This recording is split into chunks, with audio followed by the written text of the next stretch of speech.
transcendentalists, namely the Jnani, the Yogi, and the the Bhakt. Bhakta, Yes. or the impersonalist, the meditator, and the devotee. So they are relating the English words to the Sanskrit words. So that is Jnani, which is the impersonalist, Yogi, who is the meditator, and the Bhakta, who is the devotee.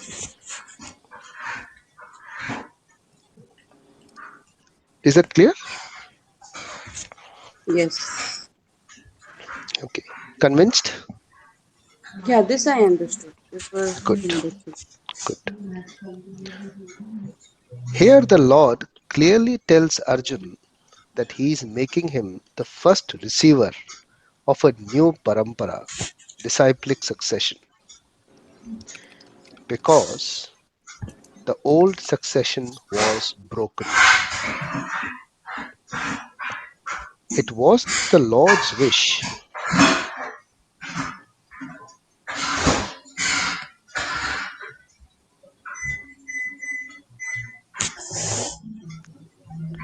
therefore to establish another parampara in the same line of thought that was coming down from the sun god. Sorry, guys. Can I just interrupt for a second? There is a lot of background noise coming.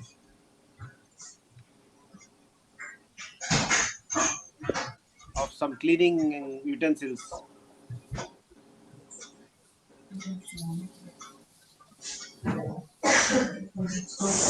Cleaning utensils.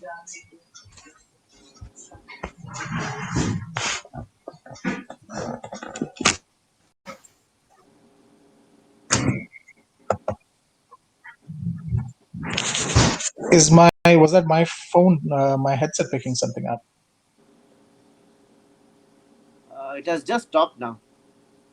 Okay, I apologize. I think it was my headset picking something up. Okay. Thanks. I apologize. So parampara, do you guys know what is the parampara? What is a parampara? Guys, can you cut it down? Hello? Do you know what is a parampara? Probably it's a tradition. Tradition that, any tradition that comes from one generation to another generation. So parampara, as said here, see, Sanskrit words normally cannot be directly translated into English, unfortunately. So the closest one is closest translation for parampara is disciplic succession. So a guru and a disciple, that is a parampara.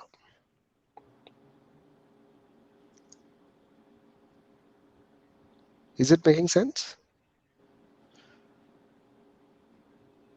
And who Yes.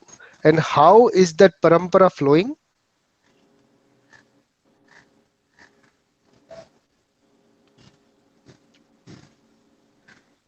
I mean, what is the process by which the parampara flows from guru to the disciple?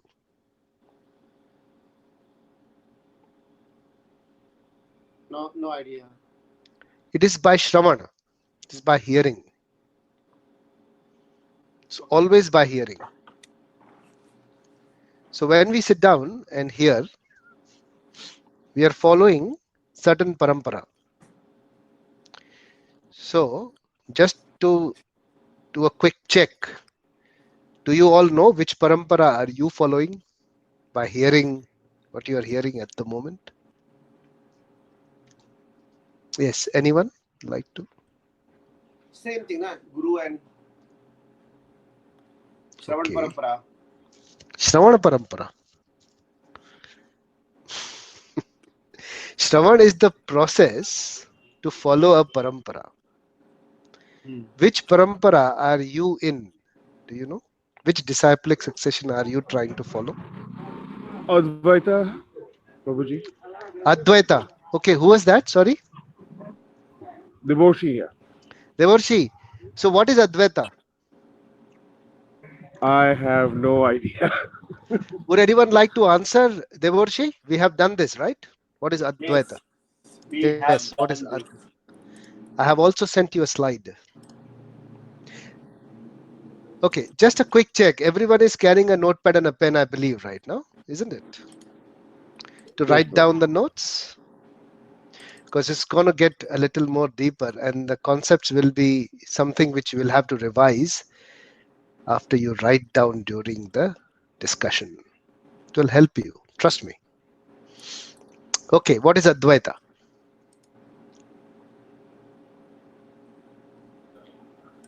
So let Aditi? me give it a try. Non-dualism. Very good. What is non-dualism?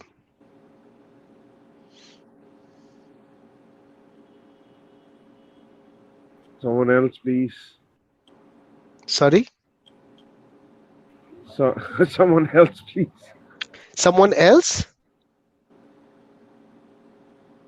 Sorry, is that the answer to non-dualism? Someone else? No, sir. I was Okay. asking Okay. someone Okay. else to answer. Oh, someone else to answer. Ah, get it now. Okay. Someone else would like to try. What is Advaita or non-dualism?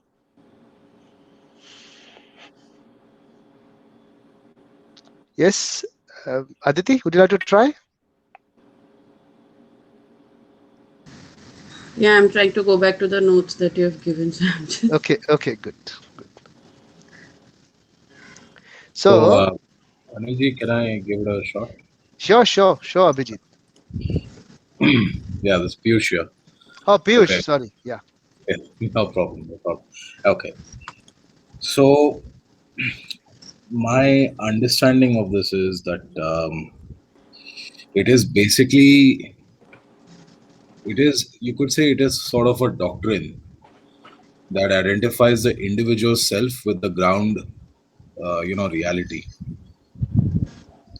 So, it's like, this is my understanding of it, that this is what the Advaita is.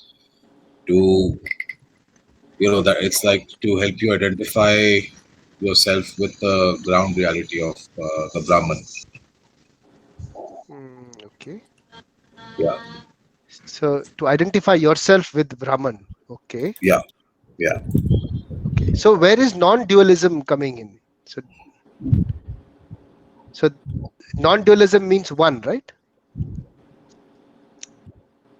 Correct? Dualism means two. Correct me if I'm wrong. Yes? Any votes here? Yes, Dualism and non-dualism?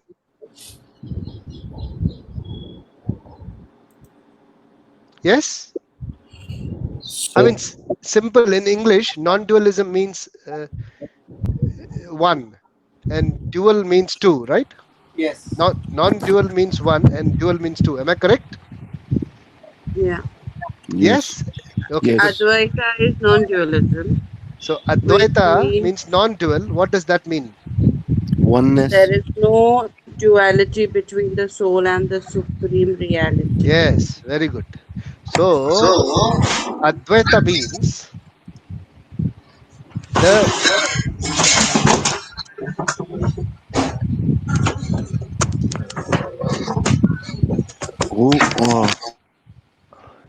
soul and the super soul. That is Atma and the Paramatma are one.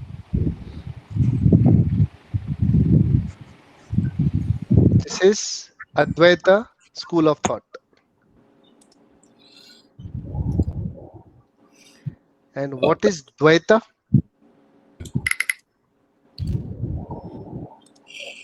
So it's a Means Dvaita. Sorry, go Yes. ahead. which means there is the difference between the soul and the soul and something. I can't read. Okay. So, Anindji, for me, I would, my understanding, sorry, is that, yes. I mean, what I'm getting, please correct me here. Yeah. So, Advaita and Dvaita, because I did try to break this down. I feel Advaita basically, it states, I mean, what Advaita is establishing is the world is an illusion. What we see is an illusion. But according to Dvaita, the world is real. This is my understanding. No, that is a concept of Advaita. Right. The principle of Advaita is that Atman and Paramatma, Atman and Brahman is one and the same. That is a principle of Advaita. Right. Does it make sense? Right. Yeah? That's a principle. So under that there are many concepts. Dvaita means that Atman and Brahman are two different entities. Soul and super soul are two different entities. That is Dvaita. Advaita means Atman and Brahman, soul and super soul, they are one and the same. Everyone with me? Just for the understanding. Making sense? Yes. Yes? Yeah. And what are we following? Advaita. Okay. So we'll have to go back on what we have done in the past. Yeah. All right. So we are following the principle of Achintya Bheda Abheda. Anyone remembers this? We have done it before. Yes? Achintya Bheda Abheda? I don't think we have done this. No? Yes, we have. We have done this. We have done this. Okay, good. कोई तो मेरा साथ दो ना यार. It's a joint of both. Good. Even I don't remember this.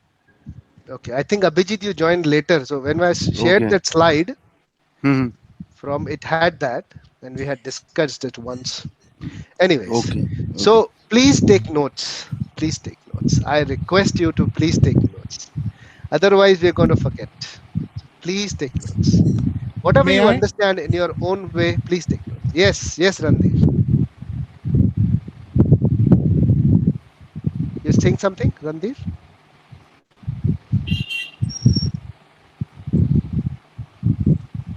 No. Okay. So Achintya Bhed Abhed. What is that meaning? It means that there is oneness and there is duality. There is some background noise from somewhere. I'm hearing. Maybe someone is outside in the wind or something. It's a breeze going, something like that. Yes, now it is stopped. Everybody is mute. Now it is stopped. Now it is nice. Yeah. See, I can hear some bike as well. Someone is outside. Anyways, no problem. Okay. Now it is a bit silent. Yeah. Okay. So Achintya Bheda Abheda means that there is non-duality as well as there is duality. Who can explain me this if someone understands this?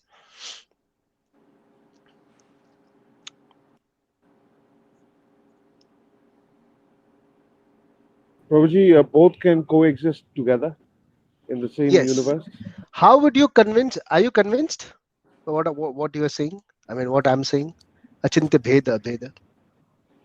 Or are Frankly you speaking, no. Good. So what is that conviction? What is that convincing statement?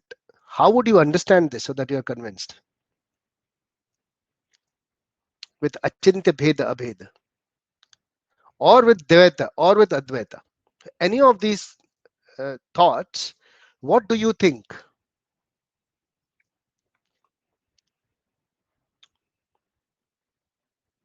Are you convinced of any of these? Who is convinced of Dvaita? Who is convinced of Advaita? Please speak up. So it's just interactive, And it's best to have your videos on, because I don't know, only Kalpesh video is on. Everyone else is off. So I don't know who's who. I can only see A, D, K, R, P, Q, R, S. Okay. So 2 more now. All right. Which of these philosophies you think are something which you are convinced with? So we spoke Mm, 3. Yeah. Yes. none of them. None of them. Okay. You're not convinced with any of them. Okay. Okay. Good. So, Anyone Anilji, else? me, Haji. Advaita, I feel, yes, I've picked up so far that it Mhm. is a, one form of learning for us, Okay. Okay. right? One medium of learning. That's what I'm picking up. Advaita. So that is Atman and Brahman are one and the same. No, I'm saying it is one form of learning. It is a medium Okay. of learning. Yeah, So you're yeah, not convinced, but you understand that that is one form of learning. yeah. Okay. Okay. Get ya. Get ya. Okay. Anyone convinced with any form of any of these? Dvaita, Advaita, or Achintya Bheda, Abheda? No. Okay. So let me explain this again. So who are we? If I say me, who am I?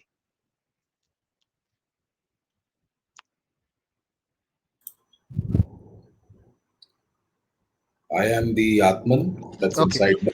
So the soul. So I am the Atman, I am the soul. You convinced with this?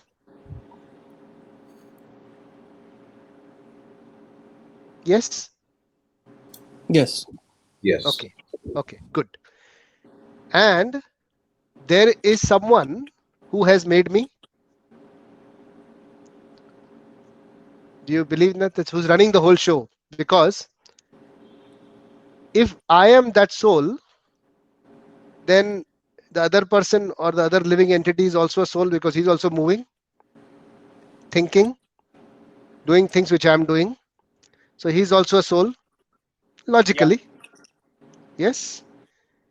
So if we both are Atman, we both are souls, there has to be some source who has created these souls. Yeah. Logical. Yes. Yeah. So that could be something bigger than what we are. Yes. Yeah. Because the creator is definitely bigger than the source is definitely bigger than the part or the parcel which we are. Yeah. So that is called the super soul or the Paramatma or the Brahman, whatever you call it. Okay. So now if you think that I am the soul and he is it, that means that is Dvaita. Okay. So we are a soul and we have a super soul. So this is called Advaita. One second. We are a soul and someone who has created us is the super soul, correct? Yes. Did you understand this? Yeah. So we are a soul and the Paramatma or the super soul has created us. Correct? Yeah. Charu, you go ahead and say that. Go, please.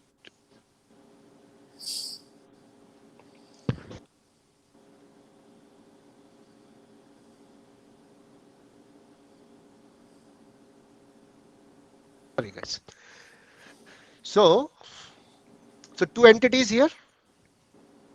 Yes. So it becomes dual. Yes.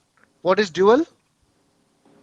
Two entities. So you have Dvaita. Dvaita. Dvaita. Dvaita. a Yeah. Dvaita. Yeah. Okay. So we are just going reverse engineering. So two entities means dualism, which is Dvaita. Right. Okay. Correct? Yeah. Any questions on this? So what does that really mean? Like, what is the model of the story? I understand that there are two entities here. One is soul and the other one is super soul. So that this is called Dvaita. But what does that really mean? Sorry, I'm getting your network broken. Yes. What is it? So what does that really mean? What does that really mean? I mean, I understood that there is we are a soul, and super soul has created us. Are you convinced? Are you convinced? Yes, definitely. Okay, Yes. okay. That was the whole point. That we should be convinced on this concept. Then we can move further. Yeah. Everyone convinced? Yes? Yes, Prabhuji. Okay, good. So next is Achintya Bheda Abheda. That is what we are trying to understand. That is what we are following, which means that we are one and we are two. So the understanding is that we also have a super soul inside us.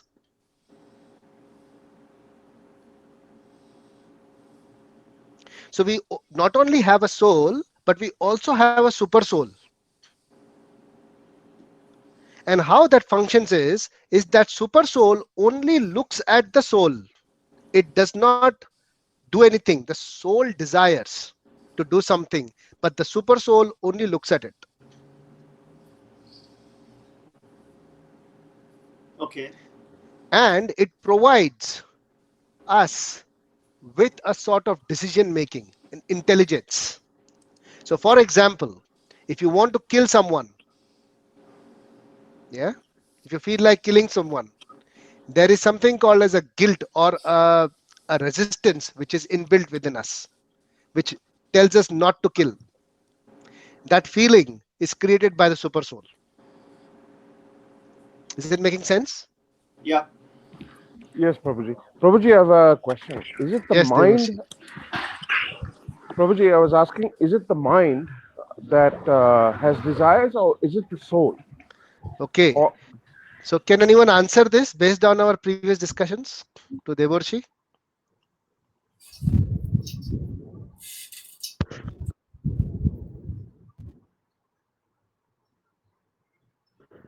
Yes, Aditi, can you answer, please? I did not hear his question. Sorry. I was busy writing.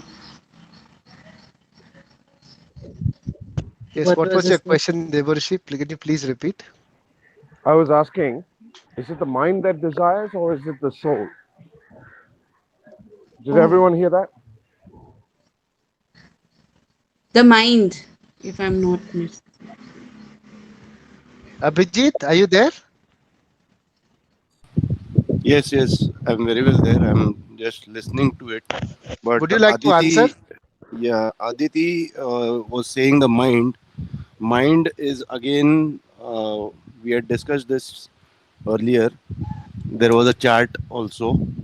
The soul is the entire function. The mind is a materialistic aspect in the body. Mind Oh, is in the who body. desires? Who desires? It is the soul. It is the soul. Good. So Devarshi, it's the soul which desires. Understood, Prabhuji. Okay. Okay. Okay. Okay. Good. So now, Achintya Bheda Abheda, coming back to that philosophy which we follow, is the philosophy where the understanding is that we have a soul and we also have a super soul. So we are one, but also we are two. So it's Achintya Bheda Abheda.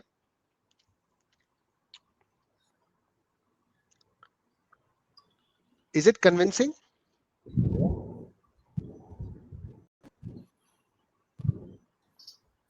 Prabhuji, I do have a doubt here. Okay, tell me.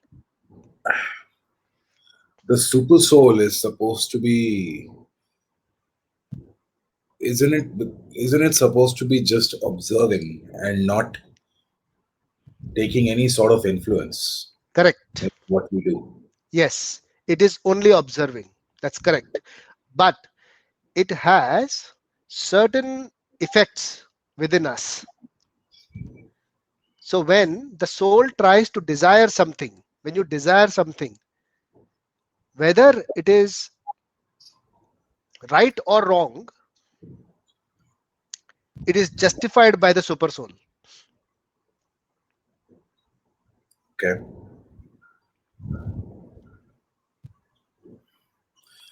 So for you desiring something is normal. But whether that desire is good or bad, you will get the instinct. That instinct is given by Supersoul. So what we say, the conscience, is that the same thing? No, that is different. Conscience is different. Consciousness, which we are talking about, is different. Consciousness is nothing but the energy of the soul.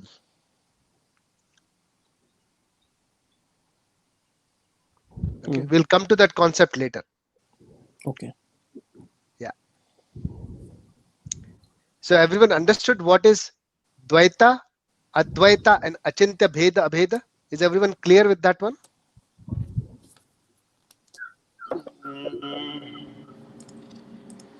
Not really, actually. Have you written down everything which we spoke today? The brief on No, everything? actually, what happened? I got a call from Karuna Prabhu just now, Okay. but I have recorded this. No, recording is a backup. Writing is active. Please remember. Writing is primary. Recording is a backup. Yeah. So please rely on the primary thing, because if you write something, this is something which you understand in your own words, which you have understood at this point, if you write it down. And if you don't write it down, it is going to be in your mind. It will not be off. So once you write it down, it is out of your mind. And when you refer to your notes, you'll be easily be able to know what it is. And even if the next discussion, when we are discussing all these things, if we revisit those points, you'll be easily able to see that. What does it mean?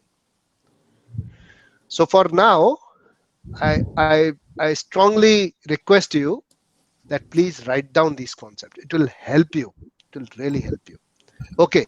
So Achintya Abheda, we will move forward from this to where we were into the introduction. So that is what we were discussing, the parampara. That's where this thing got started. Disciplic succession. Right? So the parampara which we are following is the Brahma Gaudiya Parampara. Okay. So there are 4 main paramparas. One is the Rudra Parampara. One is the Kumar Parampara, or rather Sampradaya, as we call it. Kumar Sampradaya or Parampara, Rudra Sampradaya or Parampara. Then there is Shri Sampradaya or Parampara, and there is Brahma Sampradaya or Parampara. We are following the Brahma God, the last one, the Brahma Sampradaya. So even if you, yeah. Brahma. So there are 4 Sampradayas or Parampara. First one is, there is no order as such. They are all, in parallel. They flow in parallel. One is Rudra Sampradaya. The second one is Shri Sampradaya. Third one is Kumar Sampradaya. And the fourth one is Brahma Sampradaya. And what was your definition of a parampara? Parampara is the disciplic succession of knowledge.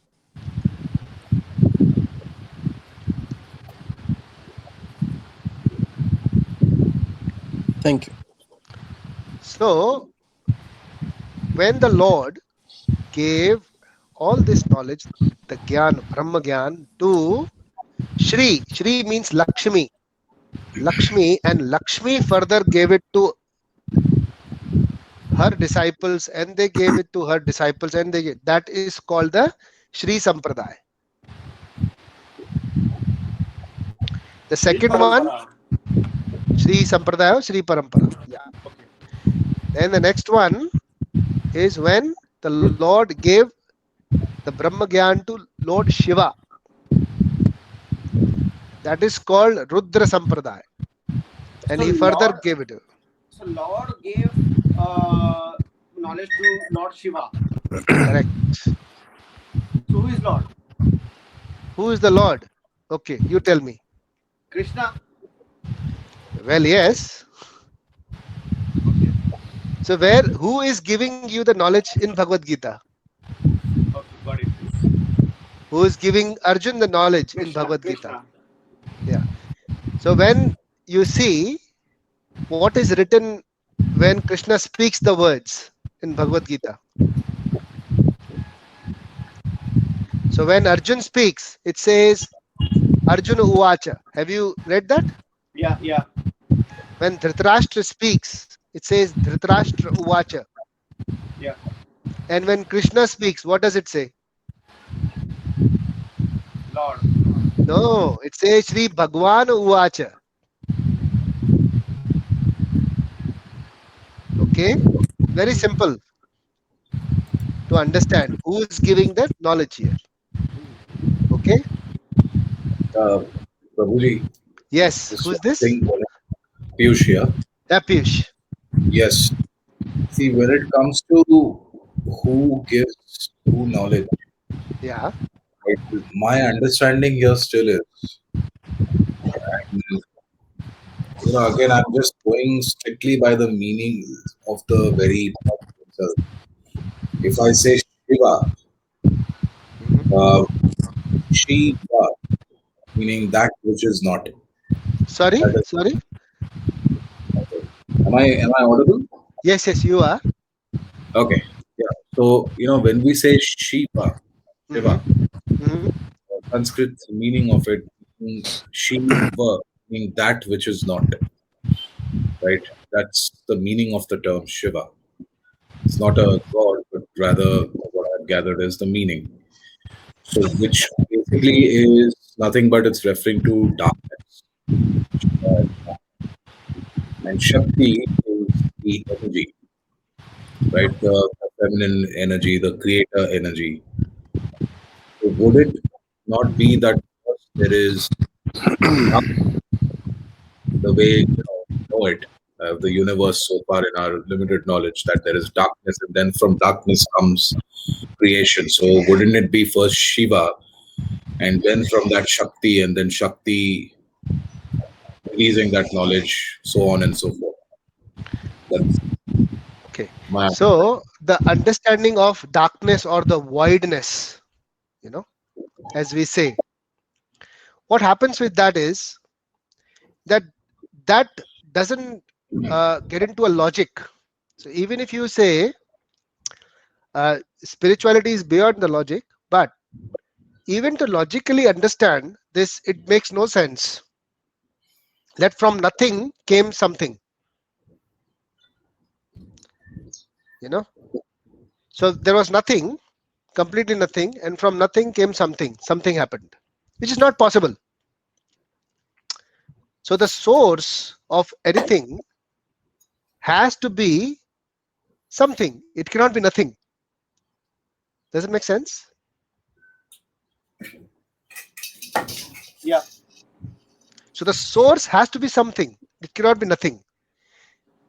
And this void thought, that there is nothing or, or darkness or nothing there, that voidness is basically the cause of people becoming atheists.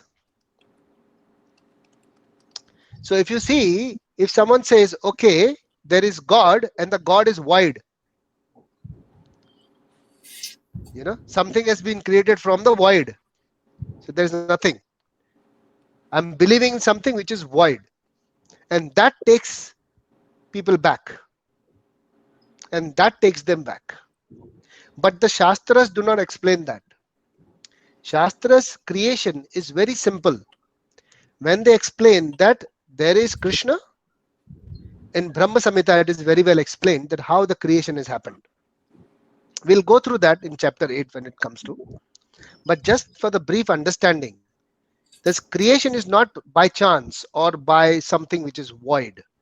It is a planned creation. And there is a person who is creating this creation. So when we say something happens automatically, as we say, like from nowhere something happened, or from darkness something happened, it's a very vague statement. Even in this today's world, if you say something is automatic, it is not actually automatic. So when we say automatic doors or automatic, robots or whatever, there is a program behind it which is running them, and there is a writer of that program who has done that. So there always has to be a person. And if there is an energy, or if there is an energy, there has to be energetic. So nothing can come from void or darkness. So the Shastras do not explain anywhere that from the dark anything has risen.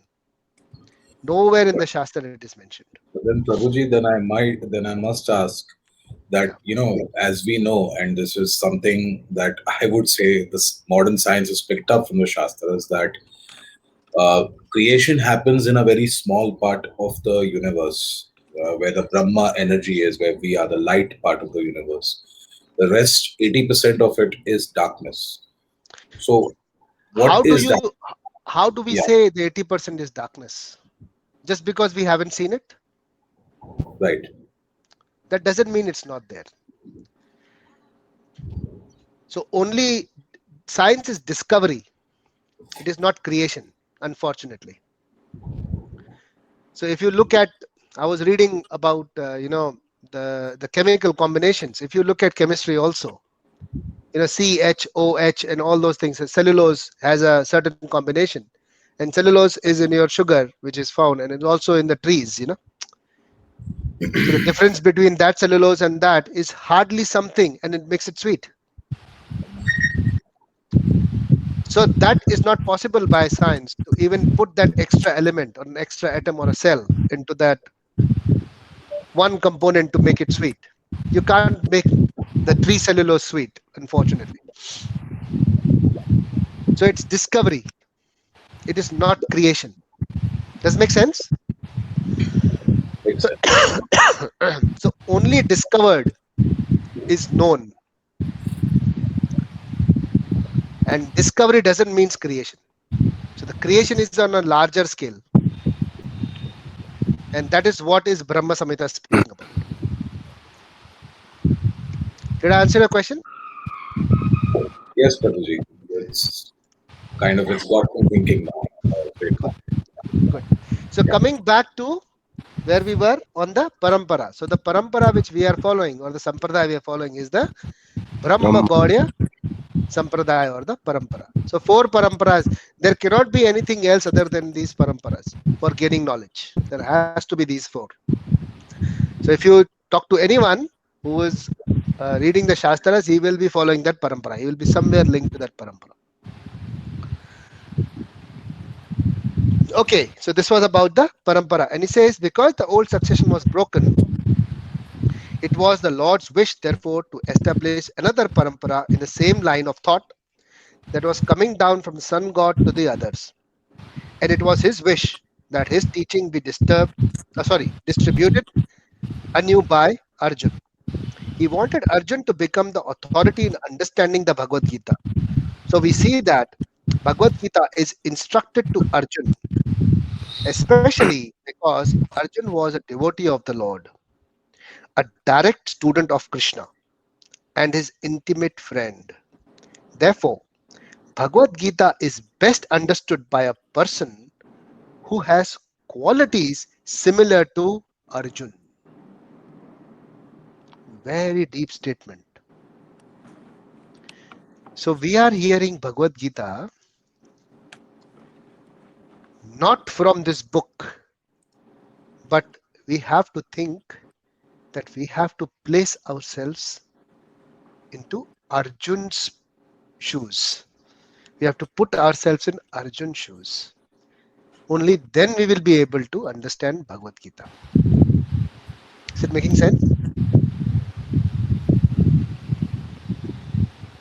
So what is, yeah. Isn't it appropriate to say, means you said is right, put yourself in Arjun's shoes, but isn't it appropriate to say that you need to have, or you need to get the qualities of Arjun himself? Yes, we can try. We can try. Okay. The point is that we can try to get the qualities, although some of us might be able to have may already have those qualities. Some of you might be having some nice past karmas that you have that kind of a quality already in you. But the point which I'm trying to say is that when we hear Bhagavad Gita, we have to hear like how Arjun was hearing. Correct. Correct. You know how Arjun was hearing? Concentration. Very focused. Very focused. Yes. Sitting down. Not running around here and there. Yes. Sitting down. Just focusing on Krishna, what he's saying, what Bhagavad Gita is speaking about.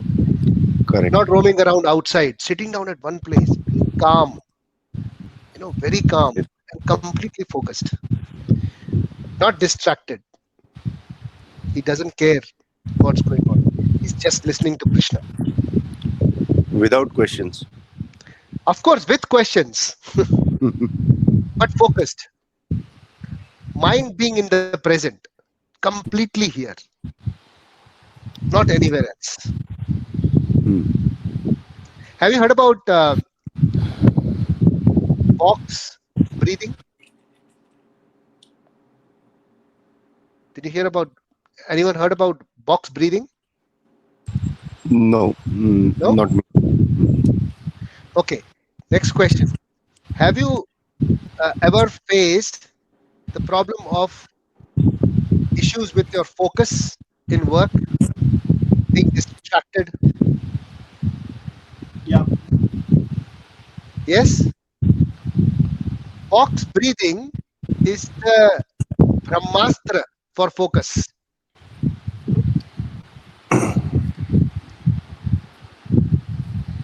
You should try box breathing. What is that? It is a very simple process of pranayama. It is, of course, pranayama. It's breathing exercise. But it is a very powerful tool which clears your mind, emphasizes your focus, and relaxes your body instantly. There are 3 steps involved in that. I will give you that one. So it's a very. I'm still hearing some wind or breeze somewhere. I think someone is outside somewhere. It might be my fan. Oh, is it? Okay. Okay. So it's a 3-step process of box breathing. If you want to really focus, because we often get distracted, and that's the cause of we having a lot of issues in our work, in our house, everywhere. So being focused and attentive and doing only one thing, completely focus on that one, is very difficult nowadays. The 3-step process of box breathing, if you follow, I'm telling you because it's nothing in Bhagavad Gita. This is because I feel that this is required by everyone. Everyone needs this. Even I do that. Even I need that kind of an exercise. So it's very simple. Take a nice silent place where you can sit down for 5 to 10 minutes. Just sit down calmly and sit in whatever posture you like. You sit on a chair or sit down or whatever posture you like. Sit down, close your eyes, and inhale for 5 seconds. And then hold for 5 seconds. Then you release your breath, counting 5 or 5 seconds. And then again hold for 5 seconds. And repeat the process. You try this just for 5 minutes and see the effect. See if you can focus after that. And if you can do that every night just before you sleep for 5 minutes, I can guarantee you will have a fantastic sleep. All your sleep disorders will slowly diminish and will improve in your focus. Try box breathing.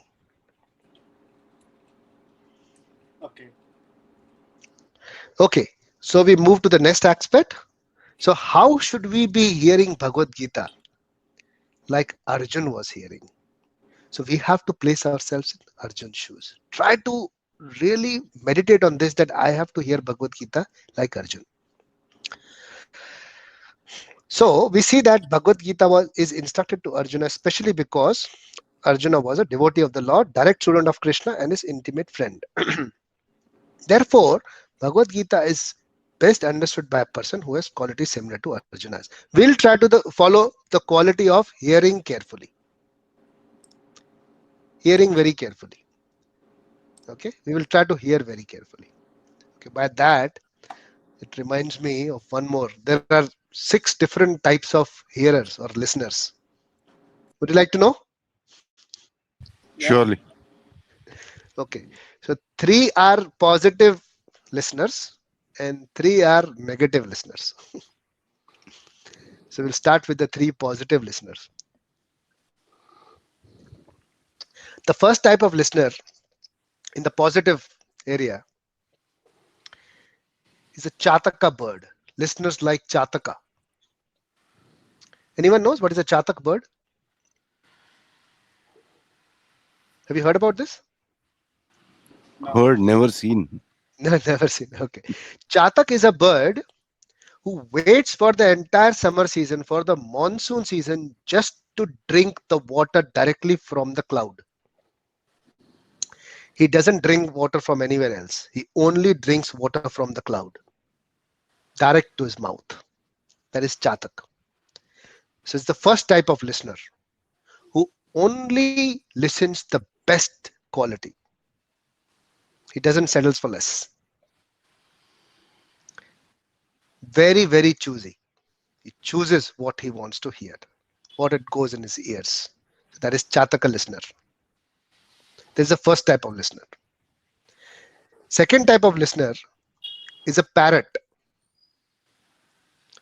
The parrot kind of a listener, he listens very carefully, very focused. And if you ask him to repeat what he has heard, he will repeat exactly what he has heard. Although not complete. If he has heard a lecture for an hour, he may be only remembering only 10 minutes of, but he will repeat exactly what he has heard. That is the kind of focus he has. So it's a focused listener. First one is the quality listener. Second one is the focused listener. That is a parrot. The third type of good listener is a fish. See the fish? A fish is absorbed in the water with eyes open. Very difficult for us to do it. The fish can do it. So that's how it is compared to. The third type of listener is completely absorbed into the listening. So when he is listening, he is absorbed into it. So he's a different kind of listener. Because why is he absorbed? Because he is observing, he is realizing, and he wants to focus on implementing that in his life. That is the absorbed listener, the fish. So these are 3 positive kind of listeners. Then there are 3 negative kind of listeners. The first type of negative listener is a bull. A bull is a listener. Bull kind of listener is, a bull is like you throw anything in front of, he'll eat. Anything you throw in front of him, he will start eating. You throw some good food stuff, he'll eat. You throw some garbage, he'll eat. So these are the negative kind of listener. He listens everywhere. He listens everything. He reads everything. I try to get everything from everywhere. Good or bad, I don't care. Just want to hear. So that is a bull. But it is a negative kind of a listener because there should be an element of discrimination within us. Otherwise, it gets very difficult. Discrimination not in the sense of, being rude or being harmful to someone or being negative to someone, but discriminating from your heart. That's an art. That's a technique. And it comes by experience and time. That how you discriminate people from your heart. You don't allow them or you don't listen to them. So bull is someone who does not know how to discriminate. So that's a negative kind of listener. The second kind of negative listener is a wolf. A wolf, a wolf, it cries out of no reason. It will start shouting, ooh, in the night, or somewhere. You'll hear wolf shouting. Out of no reason it is shouting. There is no pain, there is no excitement, but the wolf is shouting. So these kind of listeners, though they will be listening, but they will make noise out of no reason. They just want to talk. They just want to distract. They just want to say something which is, out of nowhere, and ask some stupid questions. They will just throw something which will be completely out of the context. And if someone is answering them that question, another question is going on in their mind. Instead of listening, they're thinking about another question. So that is a negative wolf listener. And the last type of a negative listener, which I'm not able to recollect at the moment, is something I'll try and find out. So these are different types of listeners. So what kind of listener or what kind of hearer we are. You can identify yourself. Any of these categories. So the quality which we have to relate to from Arjun is his listening skills. Carefully listening to Krishna. So that's how we should hear the Bhagavad Gita. So I'll continue reading. That is to say, he must be a devotee in a direct relationship with the Lord. So what is the author suggesting? That you be in direct relationship with the Lord. Yeah. So if we try to be in Arjun's shoes, what relationship are we trying to establish with the Lord?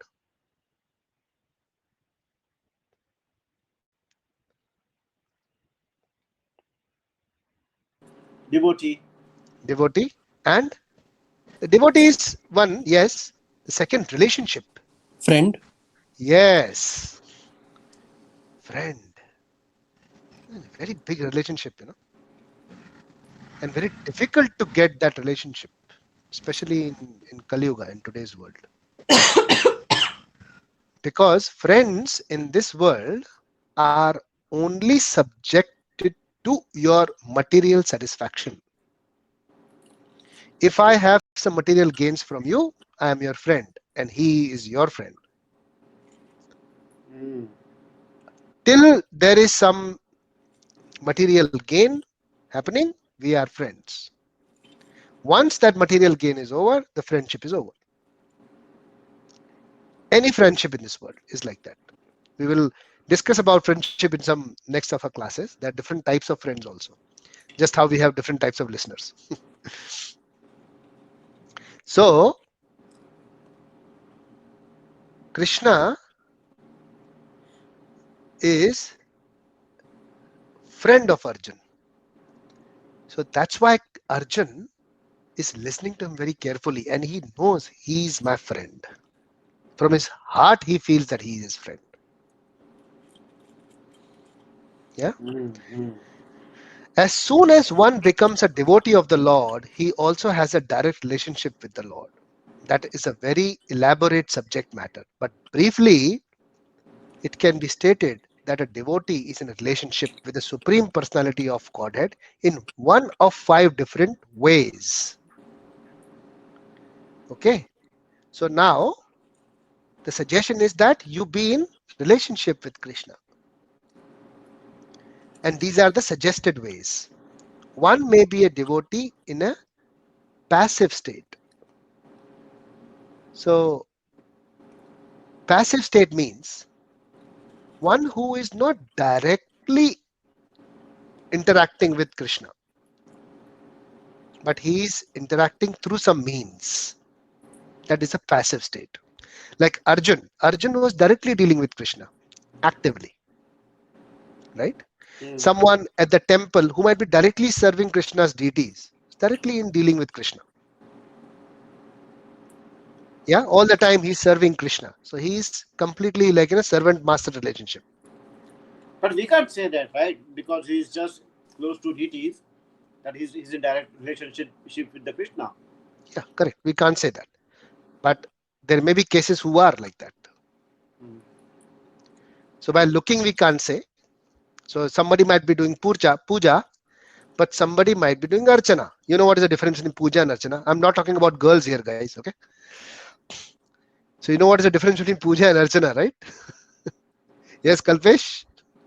पूजा चौथे वाली पे रहती है, अर्चना वाले पे रहती है. Just kidding. That's what I said. I'm not talking about girls. So puja and archana are two different things. So puja, when you do, you are only deity worship. Archana is the vigraha is the relationship with you. So that archa is the relationship. So you are doing it as a service to the Lord. You have a relationship with that vigraha. That is called archana. So someone you will not be able to figure out if you see someone. When you see, it must be the same. It's only a person who's doing it knows it. Okay. All right. Okay. So a passive state is someone who is not directly like not doing archa vigraha directly, or may not be directly dealing with, you know, all the aspects of devotional service directly. He may not be, you know, actively doing all these things, but he may be a devotee in a passive state, like hearing about Krishna, singing about Krishna, relating to his, you know, his pastimes, relating to him some way or the other. So that's a devotee in a passive state. One may be a devotee in an active state. We have already discussed what is an active state. Yeah. One may be a devotee as a friend. So like Arjun considered Krishna as his friend. So are we considering Krishna as a friend? So are we listening to him as a friend? That no, he's my friend and he will suggest me right advice. So I should go back to Bhagavad Gita and listen to what he has said, or read to what he has said, so that I can implement in his life. That is how you treat a friend, correct? Otherwise, you'll be asking opinions to everyone, right? But you will listen to a friend, a true friend, who will give you an advice. He'll say, "नहीं यार, ये बोल रहा है तो सही बोल रहा है." There are friends like that, whom you really trust. Yes, am I right? Yep. Whom you listen to. It may not be a friend outside. It may be a friend in your relatives also. Maybe your wife also. Maybe a very good friend of yours. Whoever. One may be a devotee as a parent. So now when you are serving Krishna, so someone, have you seen someone carrying the deity of Krishna with himself wherever he goes? I've seen many. Have you seen? Something similar I've seen yesterday. Yeah, so they have a Gopal, little Gopal. So they will carry and take care of that Gopal as their own kid. That is a deity of Krishna, but they take care as a. So it was Yashoda Maiya who was like that, who was not his real mother, but she treated him as his own child. So she served him as his son. So when someone serves Krishna, thinking that he's child, he's my child, that is how he is serving. That is a devotee as a parent. One may be a devotee as a conjugal lover. So conjugal lover is the gopis example. Krishna had a lot of wives and he had other gopis also who were in crazily in love with Krishna. Now there are idiots who think that, you know, Ras Leela is material, lusty Leela, but it's their unfortune, you know, they're not able to understand what Ras Leela is. So that is a very high, you know, kind of a transcendental level of understanding. But gopis are the best example, who's a conjugal lover. So they are lover from the heart. You're loving Krishna from your heart. So even you can have that kind of a relationship with Krishna. So these are the 5 different types of relationship. So next it says, Arjuna was in a relationship with the Lord as friend. Of course, there is a gulf of difference between this friendship and the friendship found in the material world. This is transcendental friendship, which cannot be had by everyone.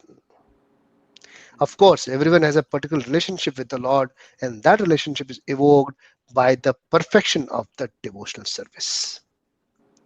So whatever relationship you have in your heart, it will be invoked if you constantly do your devotional service perfectly.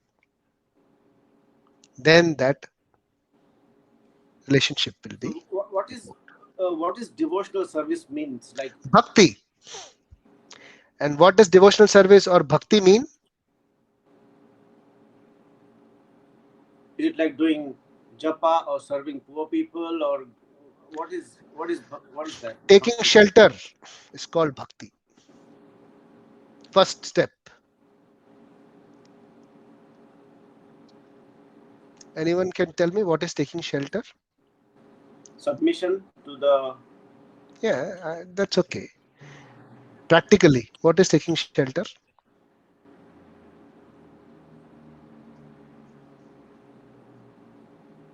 Randhir,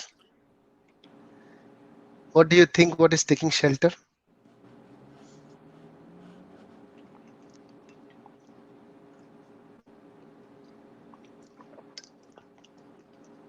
Anyone else?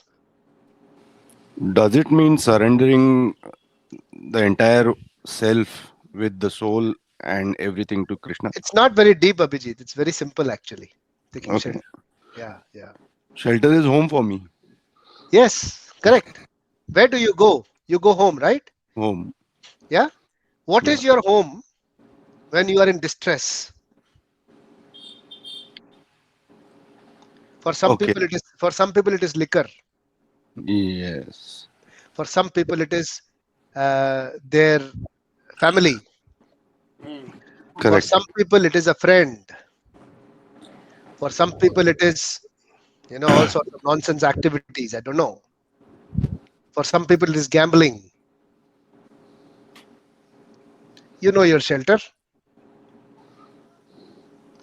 Yeah. Yeah. But if that shelter is the shelter of Krishna, if you think about Krishna, if you can think about Krishna, that means there is some devotional service inside you. And there are chances that you may become a devotee. What step do you take? What shelter do you take will determine your progress in your spiritual path. When the times are good, when everything is going very well, we are talking about Bhagavad Gita, very nice, no problem. But when there is a problem, when there is distress, when there is some issues happening in your life, at that time, what shelter do you take? That is your test.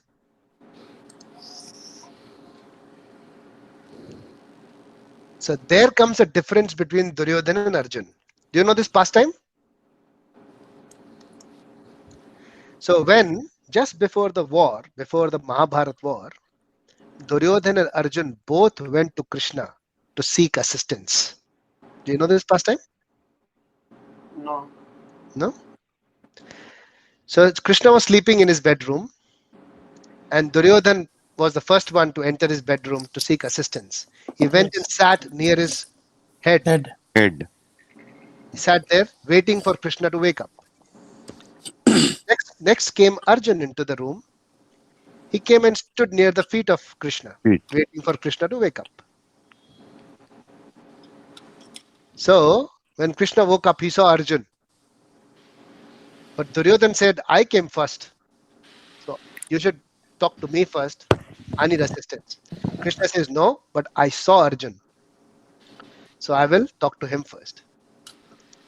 So the question asked was, what do you want? Whose shelter do you want? Arjun said, I want only your shelter. I don't want your Sena. I don't want your army. I don't want anything in this. I just want you. I want your shelter. Yeah.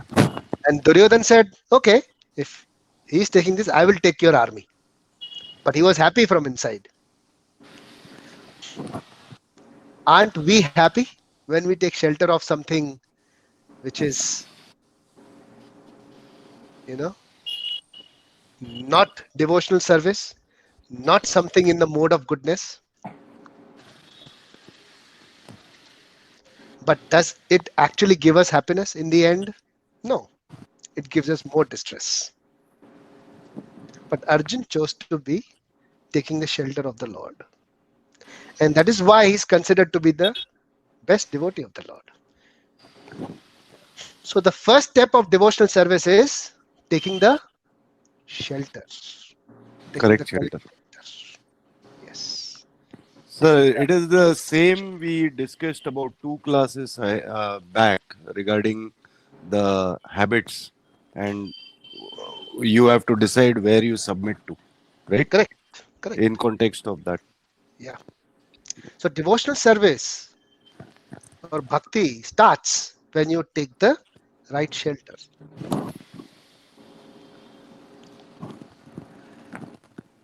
So coming back to Aditi's question, those 5 aspects, did it answer your question, Aditi? All of this what we Yeah, discussed? it did. It did. Yeah, thank you so much. Good. Okay.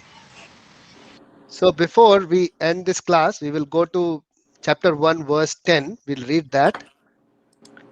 And I'll try to understand from you all if you can understand the politics behind that.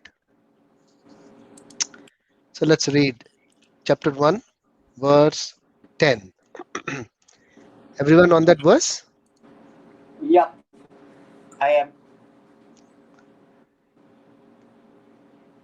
Please let me know if anyone can't, reach that page or the verse. You there? Everyone? All good? Yes, I probably. Okay, cool. Yes. So I'll read the verse. Please repeat after me. Aparyaptam tadasmakam Aparyaptam Skamakam. balam bhishma bhirakshitam Balam Bhishma Bhirakshitam. Abhirakshitam. paryaptam tvaidam etesham Priyaptam Tvedam Idam Etesham. etasham. balam bhima bhirakshitam. Balam Bhima Bhirakshitam. Abhirakshitam. We'll say that one more time. Aparyaptam tadasmakam Aparyaptam Tadasmakam. balam bhishma bhirakshitam Asmakam. Balam Bhishma Bhirakshitam. Balam Bhishma Abhirakshitam. paryaptam tvidametesham Priyaptam Paryaptam Tvedam Tvidam Etesham. Etasham. balam bhima bhirakshitam. Balam Bhima Balam Bhirakshitam. Abhirakshitam. Anyone read the translation? Abhijit, would you like to read? Okay. Our strength is immeasurable, and we are perfectly protected by grandfather Bhishma, whereas strength of the Pandavas, carefully protected by Bhima, is limited. Okay. How do you read this? From a political point, sir? Every point, from every angle, political, analytical, go anyways. Okay. Do you mind, sir? Go for it. Okay. I'm just looking at it from the military aspect of it. I think I was reading it somewhere that Krishna advised the Pandavas. I think this is way back when they are selecting the generals, and they took up 5 names: Arjun, Bhim, Krishna himself, Virat, and I think Drishtydyumna. And at that point of time, he went ahead and gave different reasons, saying he took himself out of the thing. He said Krishna and Abhimanyu cannot be the leaders because they're the best archers. Bhim is again one of the major, he's the only one who can actually counter Duryodhan. And that leaves Drishtydyumna because A, he's got that power to take out Drone, right? And B is he happens to be very, very, he had no one, no family, no husbands, no children or anyone else. So he's unencumbered as such, right? So that's one aspect of why he ended up starting off the army. But in this case, since Arjun and Bhim happen to be the major weapons in the army, the Pandav army, they needed Bhim to counter Duryodhan. No, They needed Bhim Can to I- counter Duryodhan, whereas from Duryodhan's sorry point for of the view, interruption. can Randeep, you hear me? Yeah, please, you can. Yeah, please, please. Since It's that's the interactive, both military you aspect can- that I was told, but Okay. since this conversation is being told from Duryodhan's perspective, Yeah.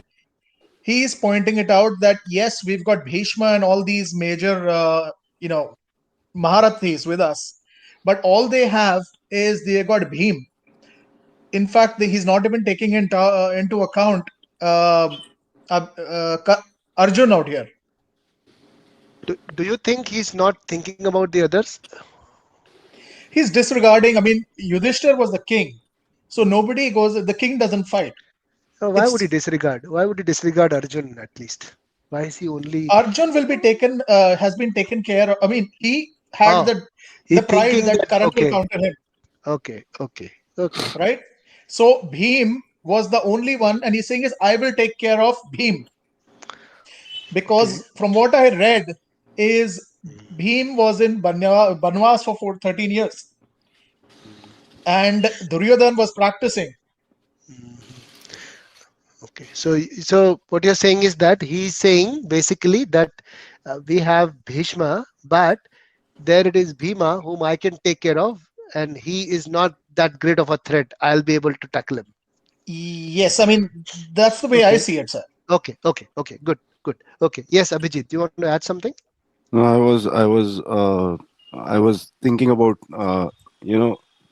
here Duryodhan is actually comparing the two armies, and he's knowing that he has the Narayani Sena as well as his grandfather. So he's thinking about his own army and thinking because Bhishma is on their side, their power or their strength is immeasurable, and underestimating the opponent or the Pandavas, where he is only thinking or focusing on Bhim, where he wants to in a way he wants to kill Bhim for the reason to win the war and or win over Bhim.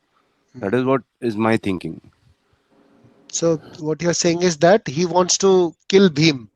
Yeah, he wants to conquer over Bhim. He's not looking at the entire army of Pandavas. Okay. He's only concentrating on Bhim. He's not looking at all the aspects. Okay. Yeah, because his competition always has been Bhim, where he had in his from his childhood he has taken competition as Bhim, none other than that. Whereas he is taking his own army with an immeasurable strength because he thinks his grandfather can protect him as well as his brothers and the entire army.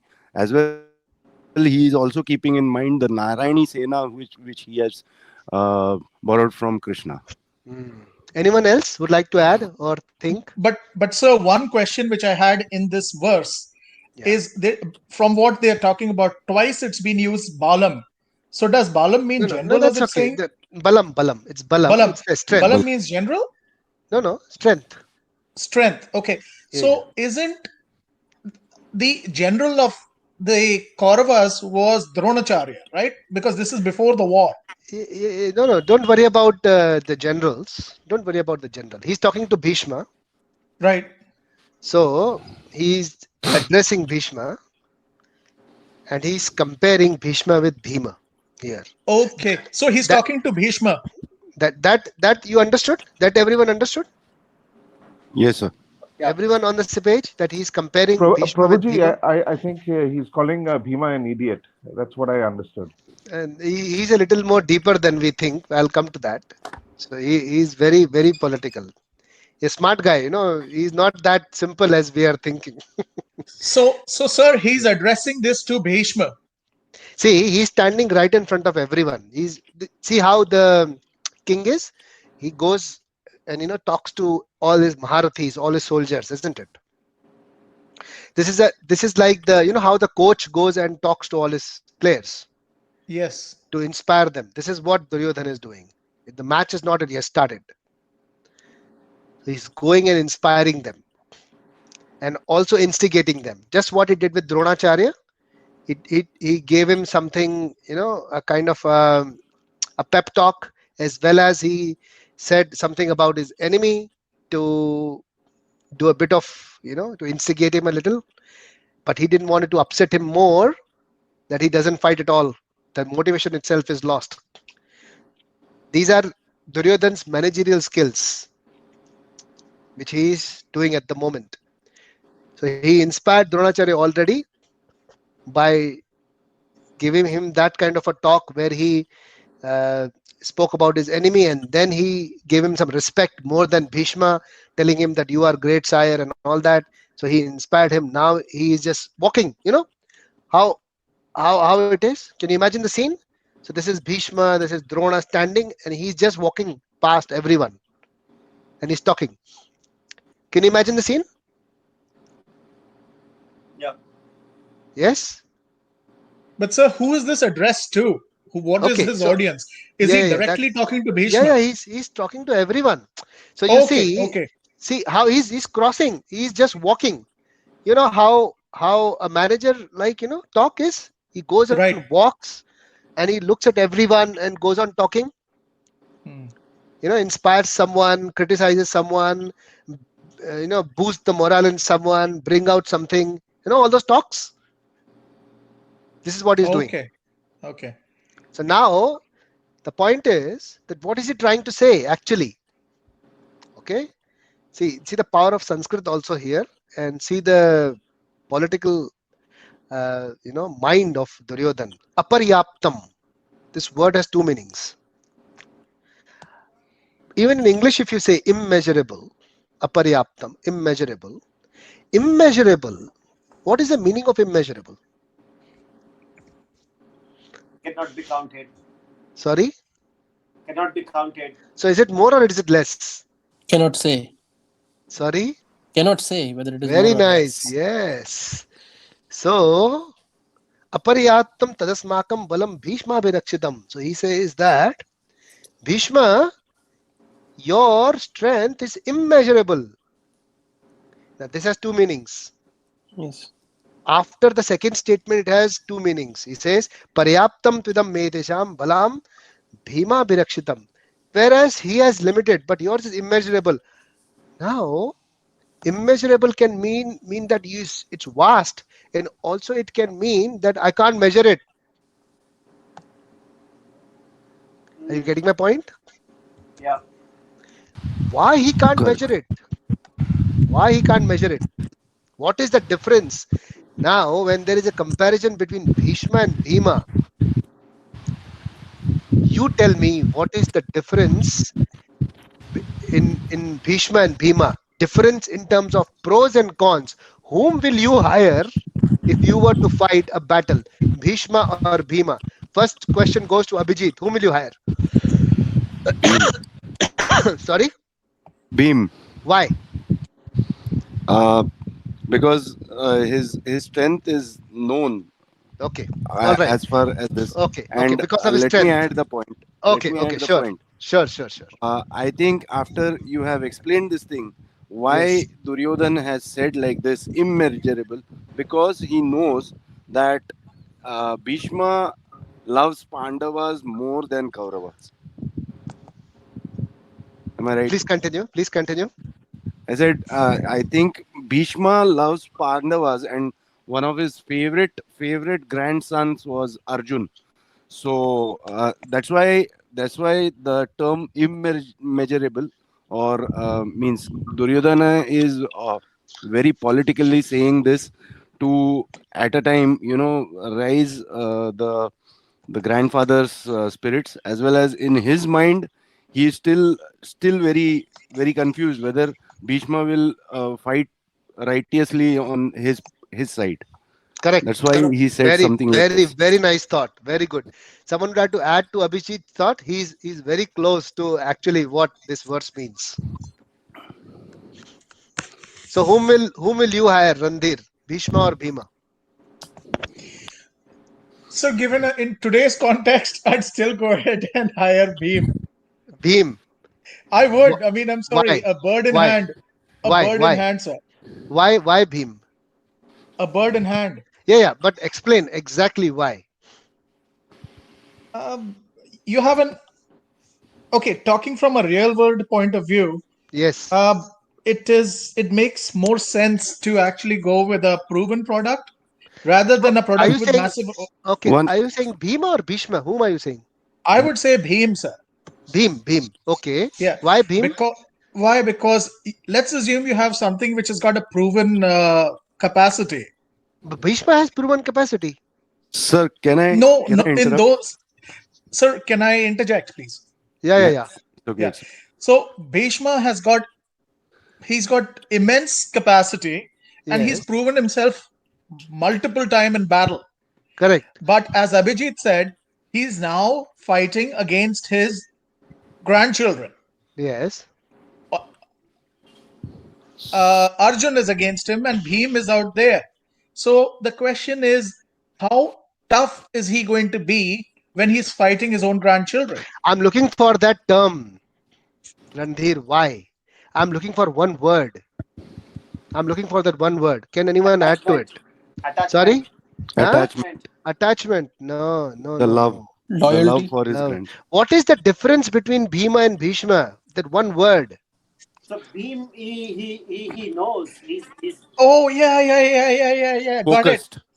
Yes. Yes, focus. Close. Abhijit is close. Yes. Who else? He has the focus. He has the motive to.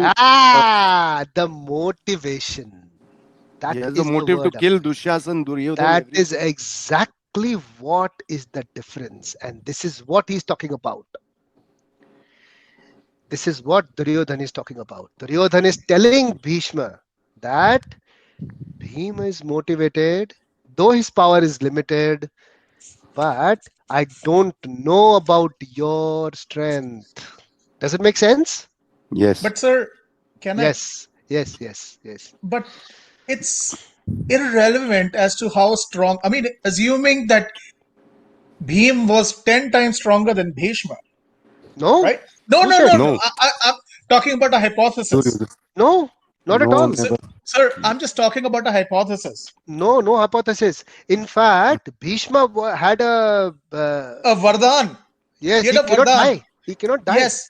No, Yeah. that's what I'm just trying to say that he had Ichha Mrityu. Correct. Right? So correct. it doesn't matter how strong Bhim is. If you cannot die, then it doesn't matter how strong the other guy is. So What's how? the worst thing that can happen? What's the worst thing that can happen to a soldier Correct. in a battlefield? He can Correct. die. Yeah, correct. So if you can't die, it doesn't matter how strong the other person is. no, No, if but- you but you can't. cannot die so- doesn't mean you cannot lose. No, but No, Randhir, again, when Arjun took Bhishma down and put him onto the arrow bed, he could not fight. Also, it does not matter whether you can die or not. It doesn't matter how strong you are and And the- how you can fight, and Just what to is add- the motivation you have. Yeah, and the way Bhishma was killed was not direct combat. Yes, It was someone in the middle whom he Middle. was not able to fight with. He was kept in the middle. So Shikhandi was kept Shikhandi. in the middle, and from back, Arjun had to kill him. And that solution was given by Bhishma himself to Arjun. That's a different story altogether. But Bhishma was invincible. He cannot be defeated by anyone in battle. this world. Yes. That was Bhishma. So someone you cannot defeat or you cannot kill on top of that. I mean, first, he was an extraordinary warrior whom you cannot defeat. Number one. Number two, you cannot kill him. He cannot die. What else do you want? You tell me. I'm going to fight against someone and he cannot fight with me. I'm the best warrior and he cannot kill me because I cannot die. I mean, anybody would hire that person, isn't it? Yeah. Wouldn't you hire that person? I mean, this guy is the best among the employees and he doesn't get old. What else do you want? You tell me. But he lacks one thing. And Motivation. that is the motivation. You see, that is what the crux of this verse is. And that is what Duryodhana is pointing at. So I'll show you the slide, which will make it very clear as well, just to add this. Where is sharing the screen? Share my screen. I'll go to my... But by saying that, isn't he taunting Bhishma? Oh, yes, he is, of course. Of course, he's doing that. I'll get my slide. Just a moment, please.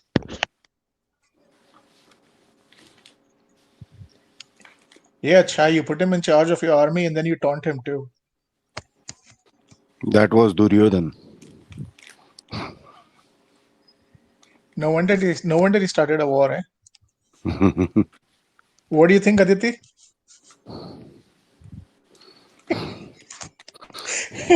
At least we may be bad, at least we're not killing our brothers.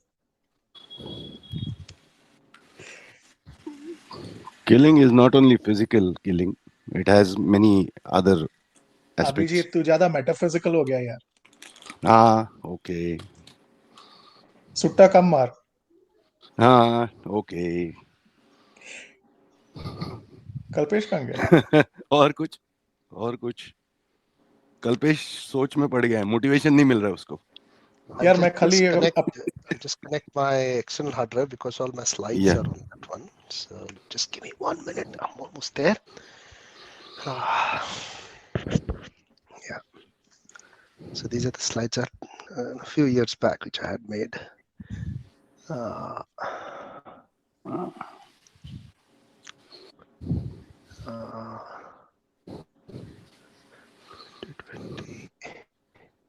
20, personal. Yeah.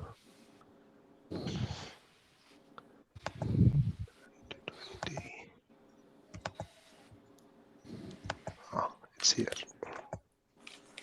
Personal. Yeah. So, chapter 1, 8 to 14. Yeah. So slideshow 1.8, 9, 10. So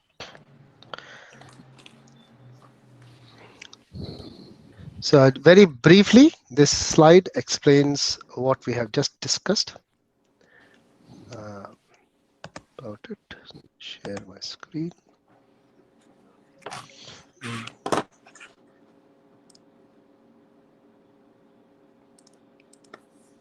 Application window.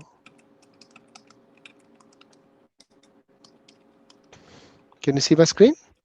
Mm-hmm. Yes. Hang on. I think you see the 8.4, 1.8, isn't it? That's what you're seeing.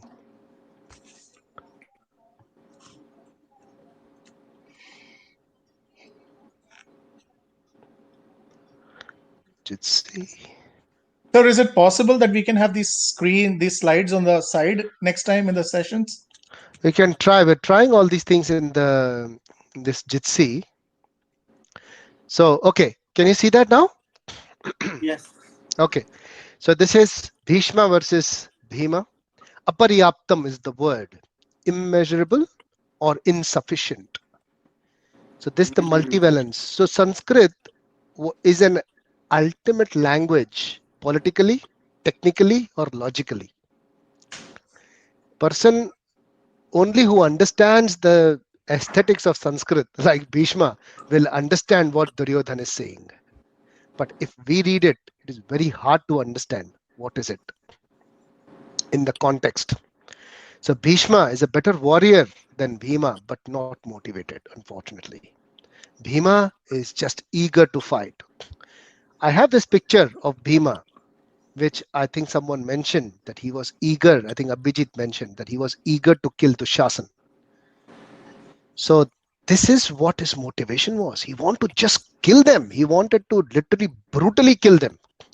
Whereas Bhishma, he didn't even wanted to fight.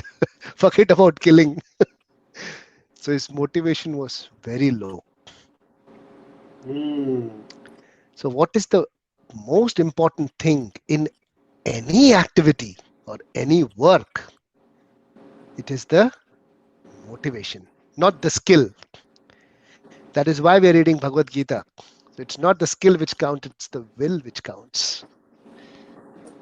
Yeah.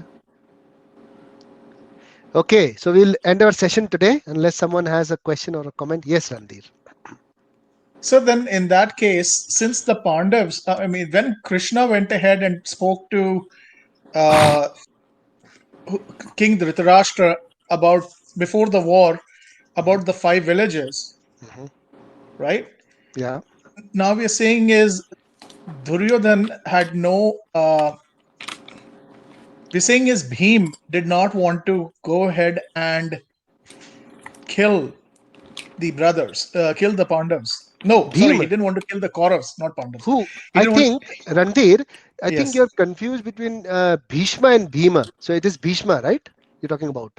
No, we're talking about Duryodhan out here and wanting Huh? to kill the Pandavas, Okay. right? Okay. Okay. So it, as far as now looking at it from a Bhim's point of view, Uh-huh. so there was the intent. That's the way I see it. Bhima's point of view. Yeah. Until the war started or until the hostilities were announced, they didn't have the intent. They might have had the motivation, but there was no intent. I mean, because they went away for 13 years, their wife had been insulted, but despite that, they were willing to settle down. No. They were not willing to settle down. Krishna wanted them to settle down. Right. I mean, but Krishna can say, I mean, so Krishna is God, but even when God says settle down, there is something of human karma which comes in, right? No. Don't worry about all that. See, the point where Krishna went to Dhritarashtra and spoke about the Shanti Prastav or the peace treaty, Right. it was not Pandavas who sent him to go and discuss the peace treaty. He They went No, by I himself. understand that. Yeah. I understand that. Yeah. But now, wasn't Krishna related to the Pandavas through Kunti? That is a different thing. No. Just follow the logic. So if he was related to, if the Pandavas were related to Kunti, so was Krishna. He was the relative per se. So when Draupadi gets Relation, okay, the disrobed, relation was not direct. It was not that Kunti and Krishna were born out of the same mother. It wasn't like a direct mama. It was a distant relationship. Yeah, but it was like No, you may be knowing, your mother's cousin, brother's, brother, but maybe not directly related. So it was like that. Yeah. No, but the thing is, she may be distant, but even then, what I'm trying to say is, when Draupadi was disrobed, right, she still happened to be a girl from the same family, right? Yeah. What is the So the question is, how can you go for a Shanti Prastav when when all this has Okay. happened. Okay. So your question is, why did Krishna go for Shanti Prastav even after Draupadi being disrobed? Shouldn't that be the cause of the war itself without even thinking about peace treaty? Am I right? Yes, that's exactly it. I mean, I So wouldn't if that's even the wait. I'd question, freaking. okay. So we are talking about a war here, which is not Uh-huh. a war between two cities. We are talking about a war which is like a world war. Yes. So this is Bharatvarsha. Bharatvarsha was covering the entire world, entire Prithvi, entire planet. So we are Right. talking about everyone fighting in that war. Literally everyone fighting in that war. Every soldier Right. was fighting from the world.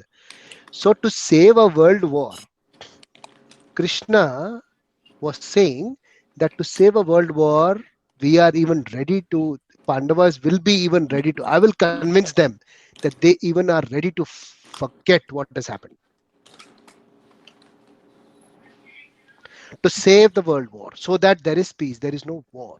He didn't want it millions and billions of lives to go. He didn't want that destruction. To avoid that destruction, he wanted that peace. Very simple. Sir, I understand. I understand. I understand your logic as to your Krishna No, it is is not my God, logic. right? It is No, no, Krishna's no. It's logic. Krishna's logic. It's Yeah, Krishna's logic. yeah, But yeah. I'm simply saying is, how would he explain to the Pandavas going back and says, listen, if he would have succeeded, how do you explain to people whose wife has been insulted in open So public? this did not happen, unfortunately, and he didn't have to explain Pandavas, and the war eventually happened.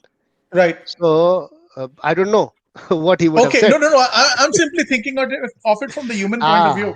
Very difficult. Trust me. So Right. See, this is further, when you'll see Krishna's Uh, justifications and answers to many things, when we come to chapter 2 and 3, I Right. can mean, I it's add? beyond Can I our add? thoughts. Yeah, The, yeah, sure. Yeah.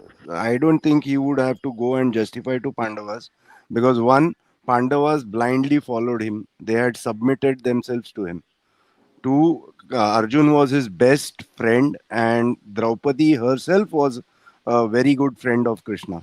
I don't think he would have to justify That is his a act. good that can be a thought, Abhijit. And in Yeah. fact, Krishna said that also, that this is what I have not discussed with Pandavas. Yes. This is from me. I am suggesting this. The prastav is my prastav. It is not a prastav from Pandavas. But if you agree to this prastava, Pandavas will not have any problems agreeing to it. This is the confidence he had already in him. Right. So he knew that he will convince Pandavas. To answer your question, Randhir, I think he knew he would convince Pandavas. How, we don't know. Well, sir, that's why you have to be God, because Yeah, very difficult, isn't it, to think like yeah, Krishna? yes, Absolutely, yes. absolutely. Yeah. Any other questions or comments? Aditi has not spoken from some time. Are you all on the same page, Aditi? Yes, yes, yes, very much. Piyush has not spoken from some time. Piyush, all good? I am listening like the Chataka. Very good. Yes. Very nice. Very nice. And I think here on top we have Kshitij. We have Kshitij today. no Shitish today. Okay, okay. So we have Ravi today, isn't it? Rishi. Yeah. Yes, Rishi. Any comments or questions? No, this is clear, this verse. Very good. Very good. Okay. So please read the introduction further. And if you have any question, please ask. And we'll continue from verse 1.11 next time. And now what I will do, we will do 11, 12, 13, 14 next time, because they're all on the same. It's not that political or it's not that thing. So we can go straight 4 verses next time. It was really good session today, Prabhu. The motivation part was like very, very well engraved in my brain cells today. Very nice. Good. Yeah. Okay. So we'll end our session today. Have a good weekend. Thank you. Yes, have a good weekend. Bye bye. Enjoy. Good weekend. Hare Krishna. Krishna. Hare Krishna. Hare Hare Krishna. Krishna. Hare Okay. Krishna.